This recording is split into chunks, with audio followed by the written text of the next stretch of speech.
Hi friends, അസ്സലാമു അലൈക്കും, നമസ്കാരം, വെൽക്കം ബാക്ക്. അപ്പോൾ ഇന്ന് നമ്മുടെ യാത്ര കോർഫക്കാനിലുള്ള ഒരു സീക്രട്ട് ബീച്ചിലേക്കാണ്. ഈ സീക്രട്ട് ബീച്ച് നമ്മൾ ഫസ്റ്റ് ടൈമാണ് പോകുന്നത്. ഇതുവരെ നമ്മളവിടെ പോയിട്ടില്ല. അപ്പോൾ അവിടെ പോകണമെങ്കിൽ നമ്മൾ ഹാർബറിൽ വന്നിട്ട് അവിടെ നമ്മുടെ ID പ്രൂഫൊക്കെ വെക്കണം. പിന്നെ വിസിറ്റിംഗ് ഒക്കെ വരികയാണെങ്കിൽ പാസ്പോർട്ടിൻ്റെ നമ്പറൊക്കെ എഴുതി കൊടുത്ത് നമുക്കൊരു പേപ്പർ എഴുതി കൊടുത്തിട്ട് വേണം പോകാൻ. സ്പീഡ് ബോട്ടിലാണ് നമ്മൾ പോകുന്നത്. അപ്പോൾ 10 പേരിൽ കൂടാൻ പാടില്ല. ഞങ്ങൾ 9 പേരാണ് ഉണ്ടായിരുന്നത്. 5 വലിയവരും 4 കുട്ടികളുണ്ടായിരുന്നത്. അപ്പോൾ നമ്മൾ അങ്ങനെ ബോട്ടിലേക്ക് കയറുകയാണ്. കയറിയതിന് ശേഷം നമ്മൾ കംപ്ലീറ്റ് നമ്മുടെ പാസ്പോർട്ട് നമ്പറൊക്കെ എഴുതി അവിടെ ഒരു ഓഫീസുണ്ട്, അവിടെ കാണിച്ചിട്ട് നമ്മൾ ഇതാണ് ഓഫീസ്. നമ്മൾ തലയെണ്ണ എന്നൊക്കെ പറയില്ല, അവർ നമ്മൾ ആളെ എണ്ണിയിട്ടാണ് നമ്മളിവിടെ തിരിച്ചു വരുമ്പോഴും ആൾക്കാർ അവർ പൂർണ്ണമായിട്ട് ഇതിനകത്ത് ഉണ്ടോയെന്ന് അറിയാനായിട്ട് തിരിച്ചു വരുമ്പോഴും അവരത് എണ്ണും. അപ്പോൾ സ്പീഡ് ബോട്ടിൽ ഏകദേശം ഒരു 12 മുതൽ 15 മിനിറ്റ് വരെ നമുക്ക് യാത്ര ഉണ്ട്. ഞങ്ങൾ ഇതിന് മുന്നേ ഷാർക്ക് ഐലൻഡ് ഇട്ടിട്ടുണ്ടായിരുന്നു. ആ ഷാർക്ക് ഐലൻഡിൽ നിന്നും പിന്നെ കുറച്ചുകൂടെ മുന്നോട്ട് പോയാലാണ് 2 ബീച്ചുകളുണ്ട് അവിടെ, സീക്രട്ട് ബീച്ചായിട്ടുള്ളത്. അത് ഞങ്ങൾക്ക് ഡ്രൈവർ തന്നെ പറഞ്ഞു തന്നതാണ്, ഞങ്ങൾക്ക് അറിയില്ലായിരുന്നു കേട്ടോ. അങ്ങനെ ഞങ്ങൾ അങ്ങോട്ടേക്ക് പോകാൻ തീരുമാനിച്ചത്. അതാ കാണുന്നതാണ്, നല്ല മണലാണ്, നല്ല ക്ലിയർ വെള്ളവും, ഒരുപാട് മലകൾ ഇങ്ങനെ ചുറ്റി നിൽക്കുന്ന, അതിനിടയിലായതുകൊണ്ട് തന്നെ ഒട്ടും തിരയില്ല. ഷാലോ ബീച്ച് നമ്മൾ പറയില്ല, അത് തന്നെ ശരിക്കും. ഇപ്പോൾ കാണുന്നത് നമ്മുടെ ബീച്ച്, അങ്ങോട്ടാണ് നമ്മുടെ യാത്ര. അപ്പം നമ്മളോട് ഇവർ നേരത്തെ പറഞ്ഞിട്ടുണ്ടായിരുന്നത് 10 മണിക്ക് എത്താനായിരുന്നു. 10 മണിക്ക് എത്തിയിട്ട് ഒരു 1 മണി വരെ 3 മണിക്കൂറാണ് നമ്മൾ ടൈം പറഞ്ഞിട്ടുണ്ടായിരുന്നത്. അത് നമ്മൾ ഹാർബറിൽ വന്നിട്ട് പോകാനാണ് കേട്ടോ. പിന്നെ കോർഫക്കാൻ ബീച്ചിൽ നിന്ന് ഇപ്പോൾ എന്ന് പറഞ്ഞു കഴിഞ്ഞാൽ വെള്ളി, ശനി, ഞായർ മാത്രമേ ബോട്ടിംഗ് ഉള്ളൂ. അതവർ ഇറങ്ങാനൊന്നും സമ്മതിക്കില്ല. പെർ ഹെഡ് 20 ദിറംസ് കൊടുത്തു കഴിഞ്ഞാൽ ഷാർക്ക് ഐലൻഡിൽ കൊണ്ടുപോകും, ഒന്ന് ജസ്റ്റ് കറക്കിയിട്ട് കൊണ്ടുവരും. ആ കോറൽസൊക്കെ ഒന്നിങ്ങനെ കാണിക്കും, അത്രേ ഉള്ളൂ. അപ്പോൾ നമ്മളിവിടെ ബീച്ചിലെത്തിയിട്ടുണ്ട്. നമുക്ക് ബോട്ട് അവിടെ തന്നെ നിർത്തുക ചെയ്യാം. അപ്പോൾ ബോട്ടിൽ നിന്ന് നമ്മൾ ഓരോരുത്തരായിട്ട് ഇറങ്ങുകയാണ്. അവിടെ അടിപൊളി വെള്ളമാണ്. പിന്നെ ഞങ്ങൾ വന്നതെന്ന് പറഞ്ഞു കഴിഞ്ഞാൽ 2024 ജാനുവരി 3-നാണ്. അതുകൊണ്ട് തന്നെ ഞങ്ങളുടെ സ്വന്തം ബീച്ച് പോലെ ആരും ഉണ്ടായിരുന്നില്ല. ഞങ്ങൾ ഫാമിലി മാത്രമേ അവിടെ ഉണ്ടായിരുന്നുള്ളൂ. അതുതന്നെ നമുക്ക് അതായത് വളരെ ഫ്രീ ആയിട്ട് തന്നെ നമുക്ക് കുളിക്കാനാണെങ്കിലും കുട്ടികൾക്ക് കളിക്കാനാണെങ്കിലും ഒക്കെ പറ്റിയിരുന്നു. 2-ാം തീയതിയോട് കൂടിയിട്ട് ഇവിടെ സ്കൂൾ തുറക്കുമല്ലോ. അപ്പോൾ പിന്നെ സ്കൂളുള്ള ദിവസമായില്ലേ, അതുകൊണ്ട് തന്നെ 3-ാം തീയതി ആയപ്പോഴും ആളുകളൊന്നും ഉണ്ടായിരുന്നില്ല അവിടെ. ഈ 2 ബീച്ചിലും ഇല്ല. ഇതിൻ്റെ അപ്പുറത്ത് തന്നെ, ഈ പാറയുടെ അപ്പുറത്തായിട്ട് തന്നെ ഒരു ബീച്ച് കൂടെ ഉണ്ട്. അവിടെ ഇത്ര നല്ല സാൻഡല്ല, ഇത് നല്ല സാൻഡാണ്. അതായത് നമ്മൾ പഞ്ചസാര തരി എന്നൊക്കെ പറയില്ല, അതേപോലത്തെ സാൻഡ് കേട്ടോ. കുറച്ചൊരു പിന്നെ ജനുവരി ആവുന്നതുകൊണ്ട് വെള്ളം ആദ്യം കുറഞ്ഞൊരു തണുപ്പ്, പിന്നെ വെള്ളത്തിൽ ഇറങ്ങിയപ്പോൾ പിന്നെ തണുപ്പൊക്കെ പോയി.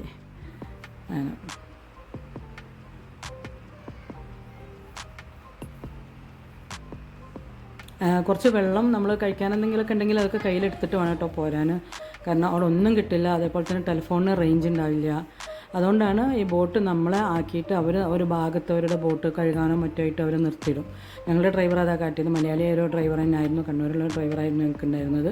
അപ്പോൾ അവർ ബോട്ട് എന്ത് ചെയ്തു, അവരൊരു സൈഡിനിട്ടത് അവരത് കഴുകാനായിട്ട് നിന്നു. നമ്മൾ നമ്മളുടെ കാര്യങ്ങളും അവിടെ ചെയ്തു. കുട്ടികളെ കുളി, ഓടിക്കളിക്കൽ, മണലിൽ സാൻഡ് ബാത്ത്, അങ്ങനെ ഒരുപാട് ഓൾ ആക്ടിവിറ്റീസായിട്ട് അടിപൊളിയായിട്ട് അതങ്ങനെ കഴിഞ്ഞു. പിന്നെ ചെറിയ മരമുണ്ട്, അത്രയേ ഉള്ളൂ ഇവിടെ ഇരിക്കാനായിട്ടെന്ന് പറയാൻ. ടെലിഫോണിൻ്റെ റേഞ്ച് കിട്ടാത്തതുകൊണ്ട് തന്നെയാണ് അവർ പോവാത്തതാക്കിയിട്ട് കേട്ടോ. പിന്നെ നമ്മൾ സാധാരണ പോലെ ഈവനിങ്ങിൽ വന്നാലൊന്നും നമുക്ക് ഈ ബീച്ചിലേക്ക് വരാൻ പറ്റില്ല കേട്ടോ. അത് പ്രത്യേക പെർമിഷൻ എടുത്തിട്ട് രാവിലെ വന്നാൽ തന്നെ നമുക്ക് ഇതേപോലെ 10 മണി ആ ഒരു ടൈം, 9 തൊട്ട് ഒരു 10 അങ്ങനെ ആ ഒരു ടൈമിന് വന്നാൽ ഇങ്ങോട്ടേക്ക് നമുക്ക് വരാൻ കഴിയുള്ളൂ. അല്ലാതെ നമ്മൾ ബോട്ടിന് വന്നാൽ ഈ ഒരു ഏരിയ കാണുകയില്ല. ഇതിനായിട്ട് പ്രത്യേക പെർമിഷൻ എടുക്കുക. അതുപോലെ ഇപ്പോൾ ഒരു സീസൺ ടൈമിനൊക്കെ അവരൊരു ബോട്ടിന് 600-700 ദിറംസൊക്കെ വാങ്ങിക്കും ഈ 3 മണിക്കൂർ ഇങ്ങനെ നിൽക്കുന്നതിന്. ഇതിപ്പോൾ ഓഫ് സീസൺ നമ്മുടെ അടുത്ത് 500 പറഞ്ഞത്, പക്ഷേ നമ്മൾ 400 ഒരു മലയാളി അല്ലേ എന്നുള്ളതിൽ നമുക്ക് 400 തന്നത്. പിന്നെ അവർക്ക് പെട്രോളിനും പ്രത്യേകമായിട്ട് നമ്മൾ കാശ് കൊടുക്കണം. ഒരു 50 ദിറംസിൻ്റെ അവർക്ക് പെട്രോൾ വരും ചിലവ് എന്നാണ് പറഞ്ഞത്. അങ്ങനെയാണ്. അപ്പോൾ ഇത് കാണാനായിട്ടുണ്ടെങ്കിൽ നമ്മൾ ഇത് പ്രത്യേകമായിട്ട് തന്നെ പെർമിഷൻ എടുത്തിട്ട് നമ്മൾ പോരണം. ഇത് അതാണ് ആ മരം. നമ്മളുടെ ഞാൻ ആകെ ഒരു മരമേ ഉള്ളൂ അവിടെ തണലെന്ന് പറയാനായിട്ട്. പിന്നെ നമുക്ക് ടെൻറ്റൊക്കെ ആയിട്ട് പോകാം. ഞങ്ങളൊരു കുട കൊണ്ടുപോയിട്ടുണ്ടായിരുന്നു, ടെൻറ്റൊന്നും ഞങ്ങൾ എടുത്തിട്ടുണ്ടായിരുന്നില്ല. ഇന്നിതിരിക്കാനുള്ളൊരു പാറ, ഇത്രയൊക്കെ തന്നെ അവിടെ ഉള്ളൂ സൗകര്യമായിട്ട്. വേസ്റ്റ് ഇടാനൊക്കെ ആയിട്ട് വേസ്റ്റ് ബിന്നുകളൊക്കെ ഇഷ്ടം പോലെ അവിടെ ഉണ്ട്. അപ്പോൾ നിങ്ങൾക്ക് വെള്ളം കാണുമ്പോൾ തന്നെ മനസ്സിലാവുണ്ടാവും, അടിപൊളി വെള്ളം കേട്ടോ. നെക്സ്റ്റ് ബീച്ചാണ് അപ്പുറത്തുള്ളത്. അവിടേക്ക് നമുക്ക് കണ്ടാൽ തോന്നും ഈ കല്ലിൻ്റെ ആ സൈഡിൽ കൂടെ നമുക്ക് പോകാൻ പറ്റുന്നു. പക്ഷെ അവർ പറഞ്ഞു ആ ഭാഗത്ത് നല്ല ആഴാണെന്ന്. ഈ ഒരു പാറ തള്ളി നിൽക്കുന്ന സ്ഥലം ഉണ്ടല്ലോ, അതിലിപ്പോൾ പോകാൻ പറ്റില്ല. നമ്മൾ ചോദിച്ചു, അല്ല ആ ഭാഗത്ത് ഞണ്ടുകളും കുറേ മീനുകളൊക്കെ ഉണ്ട്, നല്ല കളർ മീനൊക്കെ ഉണ്ട്.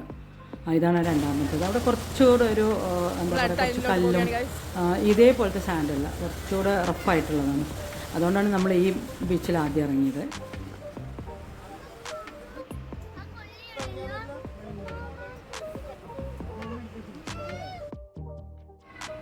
നമ്മളൊരു ഏകദേശം ഒരു 12:45 ആയപ്പോഴേക്കിനും നമ്മളെല്ലാവരും വെള്ളത്തിൽ നിന്ന് കയറി. പിന്നെ ഡ്രസ്സൊന്നും മാറാനിട്ടില്ല, നമ്മളൊക്കെ പർദ്ദയും മറ്റൊക്കെ മേലക്കൂടെ ഇട്ട്. പിന്നെ ലൈഫ് ജാക്കറ്റ് നിർബന്ധം കേട്ടോ. ഇനിയും നമ്മൾ പോകുന്നത് ഷാർക്ക് ഐലൻഡിലേക്കാണ്. അത് നമ്മളവിടുന്ന് മടങ്ങുന്ന വഴിയാണ് ഷാർക്ക് ഐലൻഡ്. ഞാൻ ആദ്യം പറഞ്ഞില്ല, ഷാർക്ക് ഐലൻഡ് കഴിഞ്ഞിട്ട് കുറച്ച് പോയിട്ടാണ് നമുക്ക് ഈ സീക്രട്ട് ബീച്ച് കിട്ടുന്നതെന്നുള്ളത്. അപ്പോൾ ഷാർക്ക് ഐലൻഡിലും കൂടെ ഒന്ന് ഇറങ്ങാമെന്ന് അവർ സമ്മതിച്ച്. അപ്പോൾ നമ്മൾ കുറച്ച് സമയം ഇനിയിപ്പോൾ അവിടെ ഇറങ്ങാമെന്ന് വെച്ചോ. ഇപ്പോൾ ഇതാ ഷാർക്ക് ഐലൻഡിൻ്റെ അടിയിലുള്ള കോറൽസാണ് നമുക്ക് ഈ കാണാൻ പറ്റുന്നത്. ഈ കോറൽസ് അവിടെ മാത്രമേ കാണുന്നുള്ളൂ കേട്ടോ. ഈ കോറൽസിന് സംരക്ഷിക്കാനാന്ന് തോന്നുന്നുണ്ട് അവർ ഇതുപോലെ ആക്കിയിട്ടുള്ളത്. ഇപ്പം ഇത് നമ്മൾ സ്നെയിലിനെ കിട്ടിയത്, ആ തോടോട് കൂടിയിട്ടുള്ള സ്നെയിലിനെ കണ്ടപ്പോൾ ജസ്റ്റ് കുട്ടികൾ അതിനൊന്ന് കളിച്ചതാണ്. ഈ കോറൽസ് ഇഷ്ടം പോലെയുള്ളൊരു ഏരിയയാണ് ഷാർക്ക് ഐലൻഡ്. ഇതിന് മുന്നേ ഞാൻ ഇട്ടിട്ടുണ്ട്, ഞാൻ പറഞ്ഞല്ലോ മുന്നേ 2020 ഡിസംബറിലാണ് നമ്മളവിടെ പോയിരുന്നത്. അന്നൊക്കെയെന്ന് പറഞ്ഞു കഴിഞ്ഞാൽ നമ്മളവിടെ ബോട്ടിലാക്കി തരും. നമ്മളൊരു ഫാമിലി ആയിട്ടാണ് നമ്മൾ 150 ദിറംസിന് നമ്മളൊരു ബോട്ട് നമ്മൾ ഫാമിലിക്ക് മാത്രം എടുത്തേക്കായിരുന്നു. എന്നിട്ട് നമ്മളവിടെ വിട്ടിട്ട് അവർ പോരും. എന്നിട്ട് നമ്മളെപ്പോഴാണോ അവർ തിരിച്ച് വിളിക്കുന്നത് അവരെ കോൺടാക്റ്റ് നമ്മൾക്ക് തരും. അപ്പോൾ അപ്പോഴാണോ തിരിച്ച് വിളിക്കുന്നത് അപ്പോഴാണ് അവർ വന്ന് നമ്മൾ കൊണ്ടുപോകും. അത്രയും സമയം നിൽക്കായിരുന്നു അന്നൊക്കെ. ഇപ്പോൾ റൂളൊക്കെ മാറി, കാരണം ഇപ്പോൾ അങ്ങനെ പാടില്ല എന്ന റൂളാണ്, അല്ലാതെ ബോട്ടുകാർ പറയുന്നൊന്നുമല്ല കേട്ടോ. ഇതാണ് ഷാർക്ക് ഐലൻഡ്. ഇതിൻ്റെ നമ്മൾ ലിങ്ക് ഡിസ്ക്രിപ്ഷൻ ബോക്സിൽ നമ്മൾ കൊടുക്കാം കേട്ടോ. അപ്പോൾ കാണാത്തവരൊക്കെ ഒന്ന് പോയി കാണുക, നല്ല അടിപൊളിയാണ്. പിന്നെ അവിടെ നല്ല ഷേപ്പ്ഡ് കല്ലുകളാണ്, നല്ല കോറൽസ് ഉണ്ട്. കുറേ കോറൽസൊക്കെ കുട്ടികളൊക്കെ പെറുക്കിയെടുത്തു ചെടിച്ചട്ടിയിലൊക്കെ വെക്കാനായിട്ട്.